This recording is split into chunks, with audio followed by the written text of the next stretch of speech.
ಇದೇ ಆಫೀಸಲ್ಲಿ ನನ್ನ ಆಡಿಷನ್ ಮಾಡಿದ ರೋಡು. ನನ್ನ ಮಾನ್ವಿತ ಅವ್ರನ್ನ ಒಂದು ವಾಕ್ ಬನ್ನಿ ಅಂತ ಹೇಳಿ ನಮ್ಮ ಶೇಖರ್ DOP ಇದ್ದಾರಲ್ಲ ಅವರು ನಮ್ಮನ್ನು ಕ್ಯಾಪ್ಚರ್ ಮಾಡಿದಂಥ ಜಾಗ ಇದು. ನಾವು ಕೆಂಡಸಂಪಿಗೆ ಮಾಡಿದ ಆಫೀಸು. ಇವಾಗ ಯಾರೋ ಮನೆ ಇದ್ದಾರೆ ಅಂತ ಅನ್ಸುತ್ತೆ. ಈಗ ಒಂದು ಇಲ್ಲಿ ಏನೇನು ಪ್ರೋಸೆಸ್ಗಳಾಯಿತು ನಿಮ್ಮದು? ಮೊದಲನೇ ಪ್ರೋಸೆಸ್ ಹೆಂಗೆ ನಿಮ್ದಾಗಿದ್ದು? ಅಂದರೆ ಜಯನಗರ ಆಫೀಸ್ ನೋಡಿದ್ವಲ್ಲ, ಅದು ಖಾಲಿ ಮಾಡಿ ಇಲ್ಲಿಗೆ ಶಿಫ್ಟ್ ಆದ್ವಿ. ಅವಾಗ ಐಸ್ಕ್ರೀಮ್ ಅಂಗಡಿನೂ ಇರಲಿಲ್ಲ, ಏನೂ ಇರಲಿಲ್ಲ, ಖಾಲಿ ಇದು ಕಂಪೌಂಡ್ ಇತ್ತು, ಮನೆ ಇತ್ತು, ಅದಷ್ಟೇ. ದೊಡ್ಡ ಆಫೀಸ್ ಇತ್ತು. ಇವಾಗೆಲ್ಲ ಚೇಂಜ್ ಮಾಡಿದ್ದಾರೆ. ಆವಾಗ ಇಲ್ಲಿಗೆ ಶಿಫ್ಟ್ ಆದವು. ಕಡ್ಡಿಪುಡಿ ಮುಗಿದಿತ್ತು. ಇಲ್ಲಿ ರಿಲೀಸ್ ಎಲ್ಲ ಆಗಿತ್ತು. ರಿಲೀಸ್ ಆದಮೇಲೆ ಇಲ್ಲಿಗೆ ಶಿಫ್ಟ್ ಆದವು. ಶಿಫ್ಟ್ ಆಗಿ ಇಲ್ಲಿ ಸಿನಿಮಾ ಇಲ್ಲಿಂದ ಒಟ್ಟಿನಲ್ಲಿ ವಿಕ್ಕಿ ಅವರು ಈ ಆಫೀಸಿಂದ ಹೀರೋ ಆಗಿದ್ದು ಒಂದು ಪ್ರಕಾರ. ಹೀರೋ ಆಗಿದ್ದಲ್ಲ, ಸರ್ ಮಾಡಿದ್ದು. ಸರ್ ಮಾಡಿ ನಂದು ಫಸ್ಟ್ ಫೋಟೋ ಶೂಟ್ ಒಂದು ಸ್ಲೇಟ್ ಹಿಡ್ಕೊಂಡ್ರದು. ಆ ಫೋಟೋ ಶೂಟ್ ಮಾಡಿದ್ದು ಇದೇ ವಾಲ್ ಮುಂದೆ ಹಿಂಗೆ ಹಿಡ್ಕೊಂಡು ನಮ್ಮ ಕೋಲಾರ ರಘು ಇದಾರಲ್ಲ ಅವರು ನನ್ನ ಫಸ್ಟ್ ಫೋಟೋ ಕ್ಲಿಕ್ ಮಾಡಿ ಸ್ಟಿಲ್ ಕ್ಲಿಕ್ ಮಾಡಿದ್ದು. ಅಂದ್ರೆ ನಿಮ್ಮ ಹೀರೋ ಆದ ಹೀರೋಯಿನ ಜರ್ನಿ ಇಲ್ಲಿಂದ ಶುರುವಾಗಿತ್ತು. ಹೌದೌದು, ಇದೇ ನನ್ನ ಲಕ್ಕಿ ಆಫೀಸ್. ಇಲ್ಲೇ ನನ್ನ ಬದುಕಿನ ಲೈಫ್ ಟರ್ನಿಂಗ್ ಪ್ಲೇಸ್ ಇದು ಆಫೀಸು. ಇದರಲ್ಲಿ ಏನಂದ್ರೆ ಇಲ್ಲೊಂದು ಕಾಂಪೌಂಡ್ ಇತ್ತು, ಇವಾಗ ತೆಗ್ದಿದ್ದಾರೆ. ಹಿಂಗೆ ಒಳಗಡೆ ಹೋಗಂಗೆ ಆ ಕಾಂಪೌಂಡ್ ಸಂದಿಲ್ಲಿ ಯಾವಾಗಲೂ ನಿಂತ್ಕೊಂಡು ಹುಡುಗರು ನಾವು ಮಾತಾಡ್ತಾ ಇರ್ತೇವೆ. ಫಸ್ಟ್ ಟೈಮ್ ಆರ್ಟಿಕಲ್ ಈ ಥರದ ಇವನ್ ಸಿನಿಮಾದಲ್ಲಿ ಇವನ್ ನಾಯಕ ನಟ ಕೆಂಡಸಂಪಿಗೆ ಅಂದಾಗ ಎಲ್ಲರಿಗೂ ಶಾಕ್ ಆಗಿ ನಮ್ಮ ತಾಯಿ ಫೋನ್ ಮಾಡಿದಾಗ ಆ ಮೂಲೆಯಲ್ಲಿ ನಿಂತ್ಕೊಂಡು ಹೇಳಿದ್ದು, ಹೌದು ನಾ ಈ ಸಿನಿಮಾದಲ್ಲಿ ಮಾಡಿದ್ದೀನಿ ಅಂತ. ಅವ್ರಿಗೆಲ್ಲ ಶಾಕಿಂಗು. ಬಟ್ ಅವ್ರಿಗೆ ಯಾರಿಗೂ ಗೊತ್ತಿಲ್ಲ, ನಾನು ಹೇಳಿರ್ಲಿಲ್ಲ ಯಾರಿಗೂ. ಅವ್ರಿಗೆ ಮುಂಚೆ ಯಾರಿಗೂ ಹೇಳೋದು ಬೇಡ ಸರ್ ಹೇಳಿದ್ರು. ಪ್ಲಸ್ ನಾವು ಯಾರಿಗೂ ಹೇಳೋಷ್ಟು ಧೈರ್ಯನೂ ಇರಲಿಲ್ಲ ನಮಗೆ. ಎಲ್ಲರ ರಿಯಾಕ್ಷನ್ ಹೆಂಗಿತ್ತು ಅವಾಗ? ಆಲ್ಮೋಸ್ಟ್ ನಿಮ್ಮ ಸರ್ ಫುಲ್ ಶಾಕಿಂಗ್ ಎಲ್ಲರಿಗೂ. ಅಂದರೆ ಅದು ಹೆಂಗೆ ನನಗೆ ಗೊತ್ತಾಗಲಿಲ್ಲ ಎಲ್ಲರೂ ಹೆಂಗೆ ಇದು ಮಾಡಿದ್ರು ಅಂತ. ಬಟ್ ತುಂಬ ಶಾಕ್ ಆಗ್ಬಿಟ್ರು. ಈಗ ಕೆಂಡಸಂಪಿಗೆಯಿಂದ ಕಾಲಾಪತ್ತರ್ವರೆಗೆ ಈಗ ಬಂದಿದ್ದೀರಲ್ಲ, ಈಗ ನಿಮ್ಗೆ ವಾಟ್ ಇಸ್ ದ ಫೀಲ್? ಏನು ಫೀಲ್ ಅನಿಸ್ತಿದೆ ಹೇಳ್ತಾರೆ? ಆ ಫೀಲ್ಗೂ ಈಗ ಬಂದು ಇಲ್ಲಿ ನಿಂತಿರೋ ಫೀಲ್ಗೂ ಏನು ವ್ಯತ್ಯಾಸ ಅನಿಸ್ತಿದೆ ಕಾಲಾಪತ್ರವರೆಗೆ? ಅಂದರೆ ಬದಲಾವಣೆ ಅಂತ ಏನೂ ಆಗಿಲ್ಲ. ಮಾಡ್ತಾ ಇರೋ ಕೆಲಸದಲ್ಲಿ 3ನೇ ಸಿನಿಮಾ ಆಯಿತು. ಅದರ ಜೊತೆ ನಿರ್ದೇಶನ ಅನ್ನೋದು ನಂದೊಂದು ಕನಸಿದ್ದನ್ನು ಈ ಸಿನಿಮಾ ಮೂಲಕ ಅದು ಆಗ್ತಾ ಇರೋದ್ರಿಂದ ನನಗೆ ಭಾಳ ಒಂದು ಎಮೋಷ್ನಲ್ ಪಾಯಿಂಟ್ ಇದೆ. ಅದಕ್ಕೆ ನನ್ನ ಬದುಕಿನ ಬದಲಾಯಿಸಿದ ಎಲ್ಲ ಜಾಗಗಳಿಗೆ ನಾನು ವಾಪಸ್ ಹೋಗಿ ಬರಬೇಕು ಅಂತಲೇ.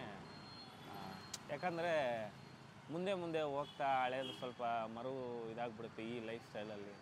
ಬೇಕಾದರೆ ನಾವು ಬೆಳೆದು ಬಂದ ದಾರಿ ಹೆಂಗಿತ್ತು, ಈಗ ಹೆಂಗಿದೆ, ಅದು ಒಂದ್ಸರಿ ರೀಕಾಲ್ ಮಾಡೋಣ ಅಂತಲೇ ಬಂದಿದ್ದೆಲ್ಲ. ಈಗ ನಾನು ಹೇಳ್ತಿರೋದು ಕೆಂಡಸಂಪಿಗೆ ಮಾಡೋಕ್ಕಿಂತ ಮುಂಚೆ ಅಥವಾ ಅದಕ್ಕಿಂತ ಮುಂಚೆ ಒಂದು ಲೈಫ್ ಇತ್ತು ಗೊತ್ತಾ?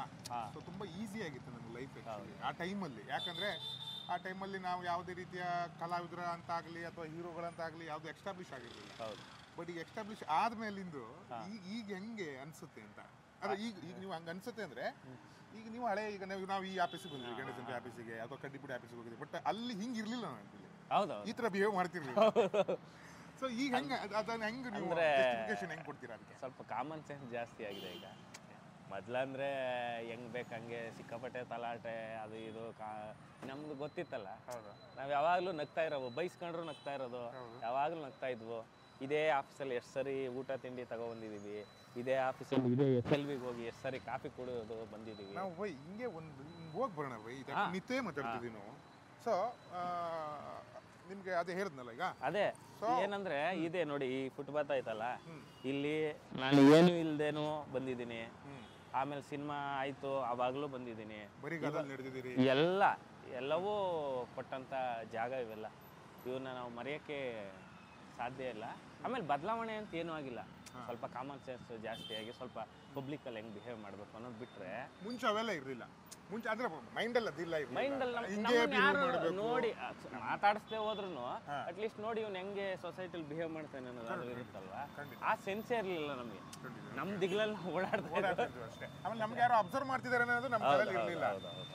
ಈಗ ಓಕೆ, ನಿಮ್ಗೆ ನೀವು ಪಟ್ಟ ಅನುಭವ, ಆಮೇಲೆ ನಿಮ್ಗಾಗಿರೋ ಈಗ ಕೆಂಡಸಂಪಿಗೆ ಅದರಿಂದ ಬಿಫೋರ್ ನೀವು ಕೆಲಸ ಮಾಡಿರೋ ಅನುಭವದಿಂದ ಈಗ ಕಾಲಾಪತ್ತರಲ್ಲಿ ನೀವು ಅದನ್ನು ಏನನ್ನು ಅಳವಡಿಸ್ಕೊಂಡ್ರೆ ಆ ಥರದ್ದು ಡೈರೆಕ್ಷನ್ ನಿಮ್ಗೆ ಬರುತ್ತೆ ನನಗೆ ಗೊತ್ತಿತ್ತು. ಅಲ್ಲಲ್ಲ, ಡೈರೆಕ್ಷನ್ ಬರುತ್ತೆ ಅಂತ ನಾವು ಹೇಳಕ್ಕಾಗಲ್ಲ.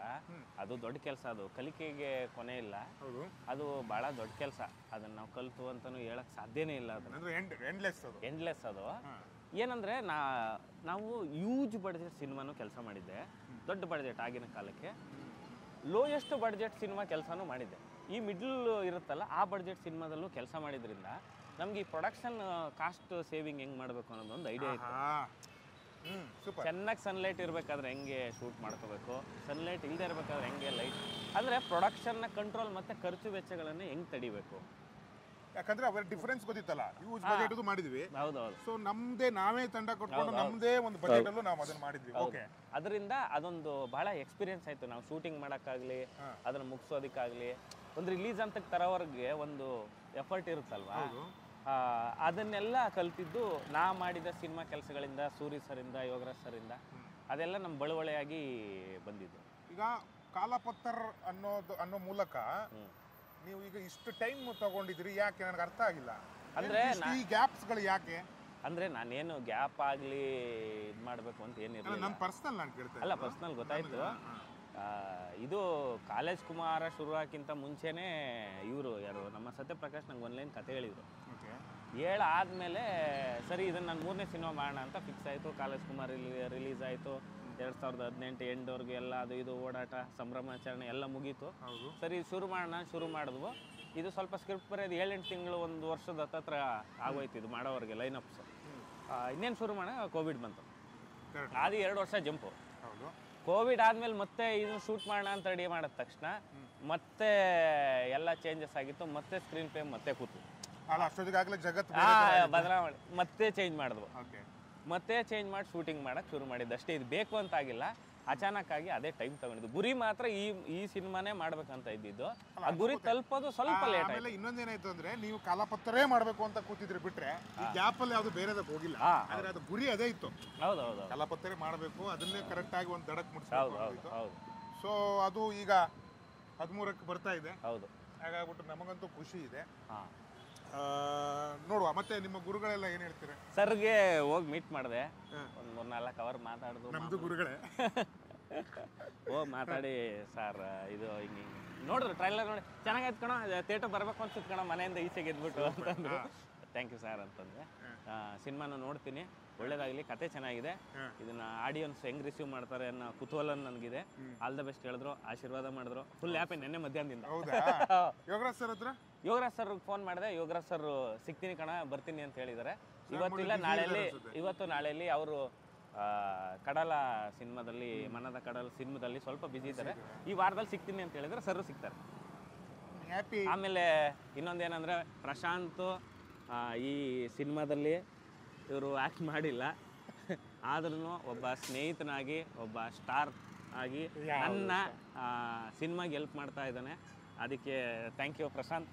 Thank you so much. ಯಾಕಂದ್ರೆ ನಾನು ಮತ್ತೆ ವಿಕ್ಕಿ ಅವರು ಇಬ್ರು ಒಟ್ಟಿಗೆ ಇಂಡಸ್ಟ್ರಿಗೆ ಬಂದವರು. ಹೌದು. ಆಮೇಲೆ ಒಟ್ಟಿಗೆ ಕಷ್ಟ, ಸುಖ, ದುಃಖ ಎಲ್ಲವೂ ಒಟ್ಟಿಗೆ ಗೊತ್ತು ನಮಗೆಲ್ಲ. ಅಂದ್ರೆ ನಾನು ಕ್ಲಾಪ್ ಬಾಯ್ ಪರಮಾತ್ಮದಲ್ಲಿ, ಇವರು ಫಸ್ಟ್ ಸಿನಿಮಾ.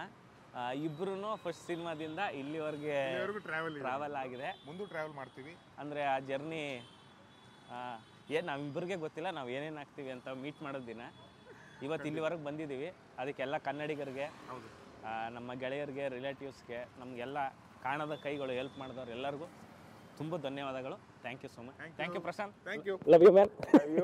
ಕಂಗ್ರ್ಯಾಚುಲೇಷನ್ಸ್. ಕಾಲಪತ್ರಗೆ ಫಸ್ಟ್ ಡೇ ಫಸ್ಟ್ ಶೋ ನಾನು ನೋಡ್ತಾ ಇದ್ದೀನಿ. ದಯವಿಟ್ಟು ಎಲ್ಲರೂ ಬನ್ನಿ, ಚಿತ್ರಮಂದಿರಗಳಲ್ಲೇ ಬಂದ್ಬಿಟ್ಟು ಸಿನಿಮಾ ನೋಡಿ. ನಾನಂತೂ ಬರ್ತಾ ಇದ್ದೀನಿ. ನಾವು ಹೀರೋ ಎಲ್ಲ ಒಟ್ಟಿಗೆ ಇರ್ತೀವಿ, ಎಂಜಾಯ್ ಮಾಡುವ. Thank you.